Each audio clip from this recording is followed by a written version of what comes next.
Welcome into the In the Money podcast for Saturday, September 22nd. Tom Leach, along with Jim Goodman, Keeneland's Director of Wagering Development, as we take a look at the late pick 4 at Parx, which includes a couple of grade 1s up in Philadelphia. We will start, let's take them in order of the pick 4, and then we'll go back and give you our pick 4 tickets. But this will take us through 3 straight stakes, and the grade 3 Gallant Bob is the first one, Jim, in the 9th race. 3-year-olds going 6 furlongs here. And who did you land on in this spot? Well, I think the key thing here with the Gallant Bob is the distance, the 6 furlongs. I think if you look at the names of the horses in here, everybody's going to recognize Parx Fire, who was on the Derby Trail, and then came back and won the Dwyer really easily, but didn't have a great trip in the H.A. Jerkins. So he's going to be the favorite, but he's very inconsistent, and I wouldn't take him at 6 furlongs here. He's not run 6 furlongs since the grade 3 Sanford as a 2-year-old at Saratoga. And they tried to make him a Derby horse, and now they're trying to make him a sprinter. I don't like experiments with horses like this, so I'm going to play against him at a price. I'm including him in pick 4. I wouldn't throw him out completely. I want to go with Engage, the 4 horse for Chad Brown. You're real shocked that I'm picking Chad Brown horse. Ortiz rides the Jerkins. He also had a bad trip. He and Parx Fire bumped together at the 7/16 and finished up 2 lengths behind Promises Fulfilled and 7 Trumpets, who's also in this field. But I think Engage has a right to improve here, and 4-1 versus 2-1, and it might be even more of a difference at post time. I think Parx Fire is going to get hammered here. I'd use 7 Trumpets as well, way behind Parx Fire in the Dwyer, but beat him at 7 furlongs in the Jerkins. So I think 7 Trumpets fits the distance. And then the other horse that I gave a chance to is War Giant, the 7 horse, simply because it looks like he's the speed of the race. And coming off that Gulfstream win, has been rested since then, even though he bumped his buyer up 7 points. He pushes that up another 5 or 6 points. He's going to be right there.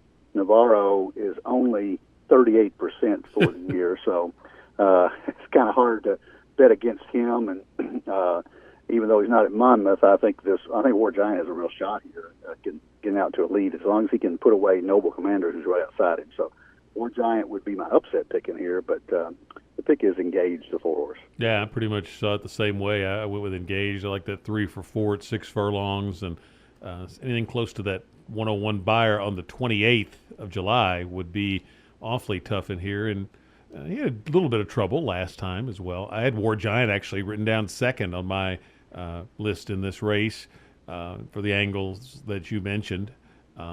Parx Fire, the 10, and then 7 Trumpets just off the bang-up that he ran last time, even though it was 7 furlongs. I would throw him in there as well. The 10th race is the Grade 1 Cotillion. This is for 3-year-old fillies. And again, the distance I think is key here, as you mentioned in the Gallant Bob. It's 1 mile and a 16th.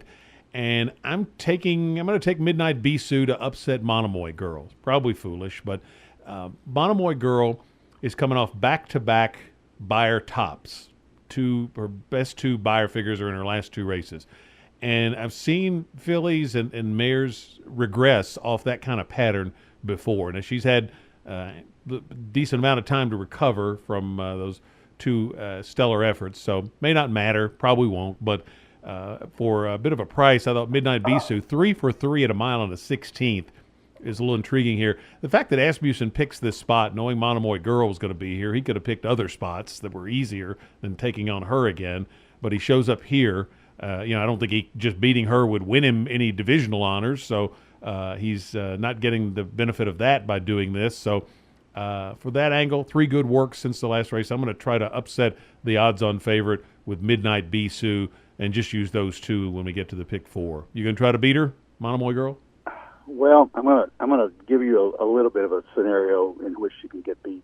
I don't think she will. I think she's the real deal. The mile and 16th is question mark, but she's 2 for 3 at a mile and 16th. And if Midnight Bisou is ever going to beat her, it will be at a shorter distance because she's proven she can't beat her at a mile and 8.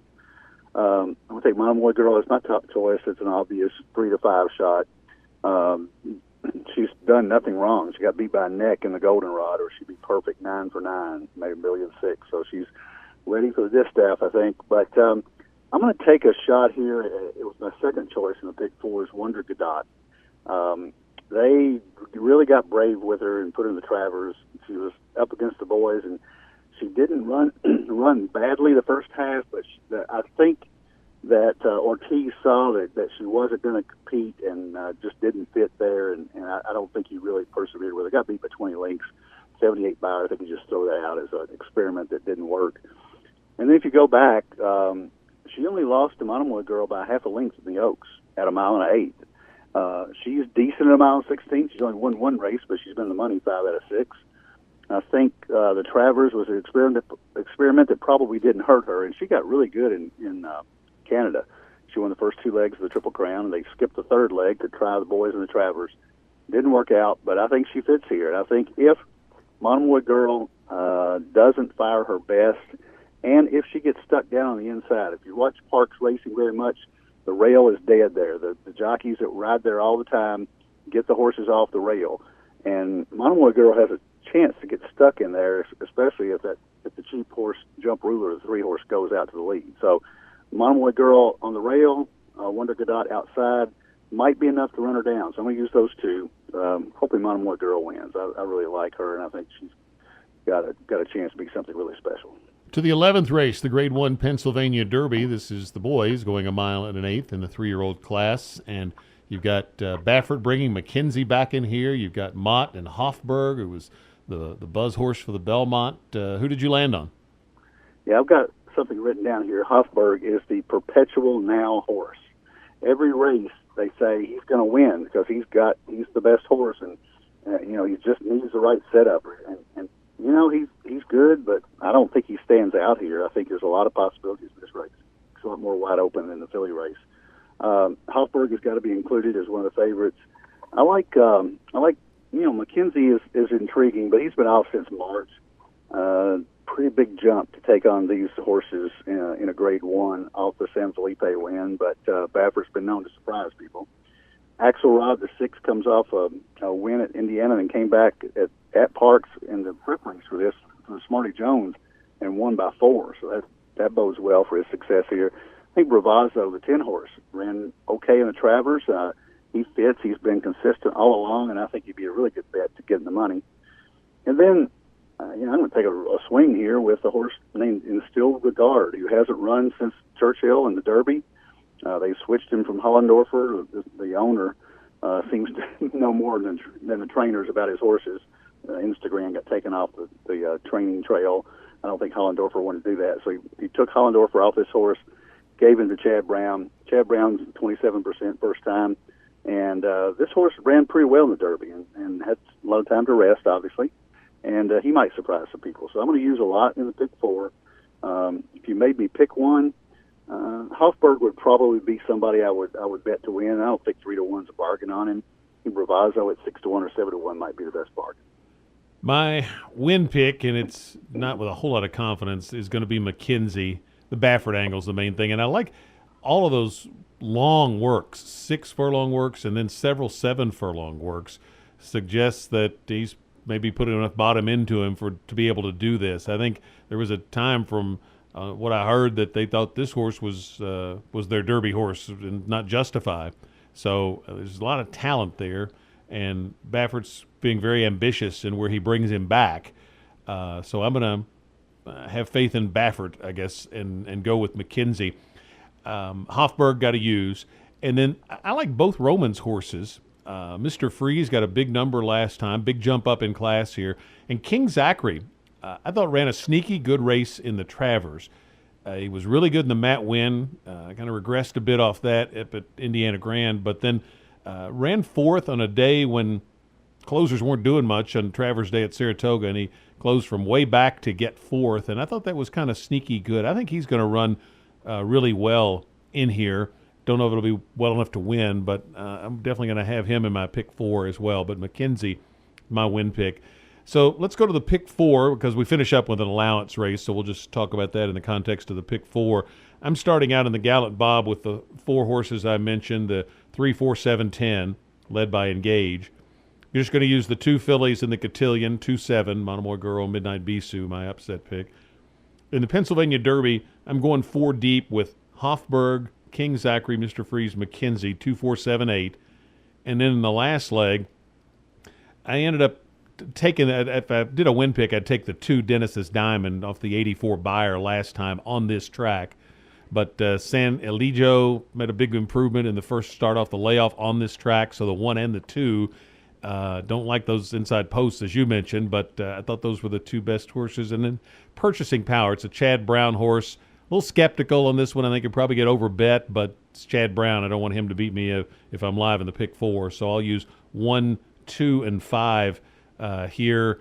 And, probably could be talked even into another 1 or 2. But just to keep the ticket affordable, it's 4 by 2 by 4 by 3 for me. How about you? We got a lot of similarities. I think we use exactly the same 4 horses in the first leg in the Gallant Bob. And that's the 3, 4, 7, 10 with 7 Trumpets Engage, War Giant, and For Inspire. Second leg, I went 2 deep with the 2 and the 4.